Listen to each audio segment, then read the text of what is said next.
बच्चों को समझाना चाहता हूँ। ये बेहद के बच्चे, ज्ञान और योग करते रहो, दिन रात करते रहो, समय को मत गंवाओ। आज नहीं तो कल, नहीं तो परसों परम सत्य तो बाहर आएगा। असत्य की दुनिया में असत्य भरा पड़ा है। असत्य की दुनिया में असत्य भरा पड़ा है। एक एक कण कण में असत्य भरा पड़ा है। पूरा वायुमंडल को चेंज करना है। तो जो वायुमंडल को परम सत्य माना, परम शांति से, वाइब्रेशन से भरेगा, उनका ही भाग्य बनेगा। और बेहद के विश्व के लायक कौन बनेंगे?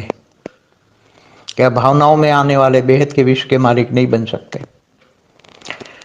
अरे एक यहाँ लौकिक में भी एक कोर्ट का जज होता है, उसके पास भी अपने देह और देह के संबंध की कोई फाइल आती है तो वो भी दूसरी कोर्ट में ट्रांसफर कर देता है।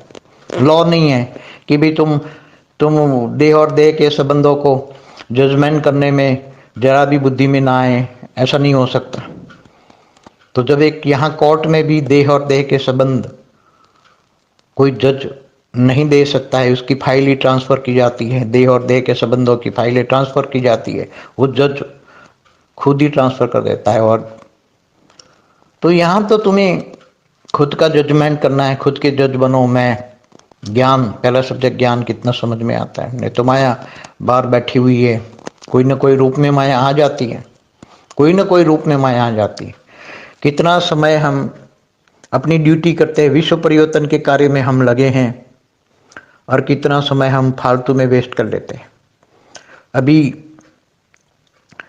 मन का मौन धारण करके परम शांति के वाइब्रेशन फैलाने का वक्त है। अभी वाणी से परे, आवाज से परे की दुनिया में रहने का अनुभव करने का वक्त है। जितना हो सके इतना मन का मौन धारण करो, एकांतवासी बनो। एकांतवासी, अगर तुम्हारा मन एकांतवासी नहीं बन सकता है तो समझ लो कि तुम्हारे मन में कहीं ना कहीं खामी है।